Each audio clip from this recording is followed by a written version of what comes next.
નમસ્કાર ખેડૂત મિત્રો, અજય મેણિયા એગ્રીકલ્ચરમાં હું આપનું હાર્દિક સ્વાગત કરું છું। ખેડૂત મિત્રો, શિયાળાની સિઝન આવે એટલે સામાન્ય આપણને એવા પ્રશ્ન આવતા હોય કે ભાઈ શિયાળાની સિઝનમાં કેવા શાકભાજીના વાવેતર કરવા જેથી કરીને બજારમાં માર્કેટ ભાવ તમને ખૂબ સરસ એવા મળી રહે અને સારું એવું વળતર મળે। તો શિયાળાની સિઝનમાં કેવા કેવા શાકભાજીના વાવેતર કરવા તે હું અહીંયા ડિસ્પ્લે ઉપર તમને આપી દઈશ। પણ તમે જોઈ શકો છો મેં અહીંયા વાવેતર કરેલું છે ઓલરેડી, ત્યારે વાવેતર થઈ ગયેલું છે। તો ઘણા ખેડૂતના પ્રશ્ન હતા કે ભાઈ મલ્ચિંગ અમારે કરવું છે, ક્રોપ કવર કરવું છે, એટલે કે ઘણા ક્રોપ કવર પણ કહે છે, ક્રોપ કવર કરવું છે તો કઈ રીતના કરવું, એના માટે કેવી કેવી તૈયારીઓ કરવી, તો આપણે આજે સૌપ્રથમ એના વિશે વાત કરીશું। શિયાળાની સિઝનમાં એટલે કે દિવાળી પછીનો જે ટાઈમ છે ત્યારે આપણે સૌપ્રથમ જે પણ આપણું ખેતર છે તેમાં વ્યવસ્થિત ખેતી કરવાની છે અને જે કાંઈ તમારું આગલો પાક લેવા ગયા પછી ખેતી કરવા માટે સૌપ્રથમ તમે દાંતી અથવા જે કાંઈ મારતા હોય તે મારીને દેશી ખાતર એટલે કે વીઘે તમારે 1 થી 2 ટોલી દેશી ખાતર આડાહુરું ઉડાડીને રોટાવેટર મારી દેવાનું છે અને એકદમ જો આવી પોચી અને ભરભરી માટી થઈ જાય છે, એકદમ આવી મિક્સ થઈ જશે દેશી ખાતર આમાં, તો આ રીતના દેશી ખાતર મિક્સ કરવાનું છે। પછી જે પણ તમે પાક વાવતા હોય, દાખલા તરીકે કોઈ તમે ઘેરાવદાર પાક વાવતા હોય તો તેના માટે 2 જે તમે પાળા બાંધો છો તેનું અંતર વધુ રાખવાનું છે, અને કોઈ એવા પાક વાવતા હોય જેનો ફેલાવો બહુ ઓછો છે અને એ ઉપરની બાજુ વધે છે તો એનો તમારે જે પાળાની જે લંબાઈ છે તે ટૂંકી રાખવાની હોય છે। તો સૌપ્રથમ હું તમને પાળો બતાવીશ કે પાળો કઈ રીતના બનાવતો। આ મારો બેડ બનાવેલો છે, જોઈ શકો છો તમે, આ ખુલ્લા ખેતરમાં આપણો બેડ બનાવેલો છે। આમાં આપણે અગાઉ રોટાવેટર મારેલું જેથી કરીને આ દેશી ખાતર તમે જોઈ શકો છો ક્યાંક ક્યાંક છે, બાકી બધું જમીન હારે મિક્સ થઈ ગયેલું છે। હવે આ રીતના બેડ બનાવ્યા પછી બીજું કામ આવતું હોય છે કે જે આપણી મેન લાઈન હોય છે ત્યાંથી આ ડ્રીપ આ રીતના આપણે છોડ ઉપર એટલે કે જે આપણો બેડ છે આ બેડ ઉપર આ રીતના ગોઠવવાની હોય છે।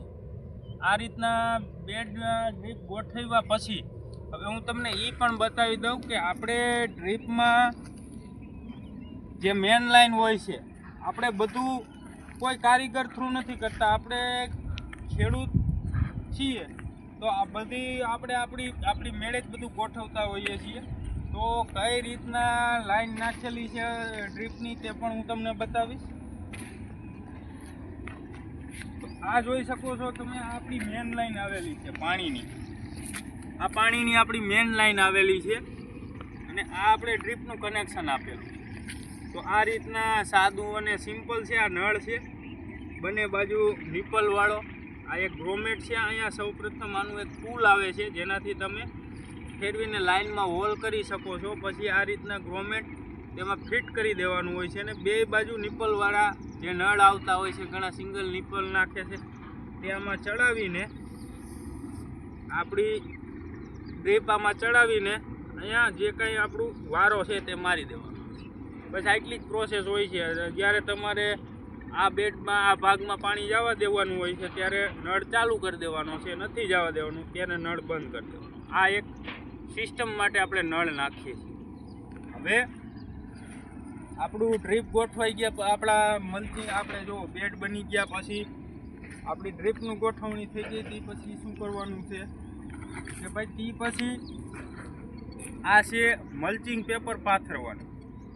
એ મલ્ચિંગ પેપરમાં તમે કોઈ પણ મલ્ચિંગ લઈ શકો છો। ઘણા ખેડૂત મિત્રો 20 માઇક્રોન, 25 માઇક્રોન, 30 માઇક્રોનના પેપર વાપરતા હોઈએ છીએ, કોઈ પણ તમે લઈ શકો છો। સામાન્ય તમારે એક પાક કરીને કાઢી નાખવો હોય તો 20 માઇક્રોન બી ચાલે, પછી કોઈને 2 પાક કરવા હોય, 3 પાક કરવા હોય તો 25 થી 30 માઇક્રોનનો પેપરનો ઉપયોગ કરવાનો હોય છે। આ રીતના આપણે પેપર પાથરી દેવાનું હોય છે। ઘણા ટ્રેક્ટર દ્વારા સાધનની મદદથી પણ મલ્ચિંગ પેપર પથરાવે છે અને ઘણા લોકો શું છે કે ભાઈ મેન્યુઅલી એટલે કે બહુ ઓછી જગ્યામાં પાથરવાનું હોય છે તો મેન્યુઅલી પણ પાથરે છે। આ જુઓ તમને આમાં ચોખ્ખી ડ્રીપ દેખાતી છે, અને અત્યારે માર્કેટમાં ઓલરેડી જે આ કાણા આવે છે, કાણાવાળું પણ મલ્ચિંગ પેપર મળે છે, કાણા વગરનું પણ મળે છે. તો આપણે આ ડ્રીપર મારે આ કાણા વગરનું હતું, એટલે આપણે આ ડ્રીપર જે છે એટલે કે પાણીનું જ્યાં ટીપું પડે છે ત્યાં ડ્રીપર આપણે 2 હોલ નાખ્યા છે. એક ઓલાની બાજુ છે, એક ઓલાની બાજુ છે. એટલે આપણે જે પણ પાક વાવશું તે બીજો અહીંયા પણ મૂકશું ને અહીંયા પણ મૂકશું, જેથી કરીને જે આપણું આ અંતર છે, અહીંયા ભલે આપણે અંતર બહુ જાજુ રહ્યું પણ અહીંયા 2 લાઈનો કરવામાં આવશે, જેથી કરીને સંપૂર્ણ પાણી, પોષક તત્વો અને બધું મળી રહે. અને આપણું જે આ વધારાનું અંતર આપણે જે રાખેલું છે તે આમાં કવર થઈ જાય. હવે બીજી હું તમને વાત કરીશ ખાસ કે આ રીતના જો આપણું મલ્ચિંગ કરેલું. પછી શિયાળાની સિઝનમાં ઠંડી પુષ્કળ પ્રમાણમાં હોય છે. તો ઠંડીમાં શું થતું હોય છે કે ભાઈ છોડવાનો વિકાસ નથી થતો, અથવા છોડવો ફૂટ બરોબર નથી રહેતો, છોડવાનો વિકાસ રૂંધાય છે. એના માટે આપણે કરીએ છીએ મલ્ચિંગ ઉપર કોઈ પણ પાક વાવ્યા પછી આપણે તેમાં ગ્રો કવર, એટલે કે ઘણા એને ક્રોપ કવર પણ કહે છે. તો ક્રોપ કવર કરવા માટે શું કરવું, તો આ એક સ્ટીક આવે છે, જો આ દંડી હોય છે, એકદમ આમ વળી જાય છે, તમે જેમ વાળો એમ વળી જાય છે, અને પાછી મૂકી દો એટલે સીધી થઈ જાય છે. આ એક જ વાર લેવાની. આ વસ્તુ એવી છે કે એક વારનું ઇન્વેસ્ટમેન્ટ અને દર વર્ષે તમને કામ આવશે. આ જે દંડી રહી તે માર્કેટમાં અત્યારે 16 રૂપિયાની મળે છે, પણ એકવાર લઈ લીધા પછી આ દર વર્ષે ચાલશે. દાખલા તરીકે જુઓ, મેં અહીંયા લગાવેલી છે દંડી, જે રીતના આપણે શેપ આપવો એ રીતના શેપ આપેલો છે. પછી જ્યારે આપણે વારીને આ રીતના લગાવી દેવાની.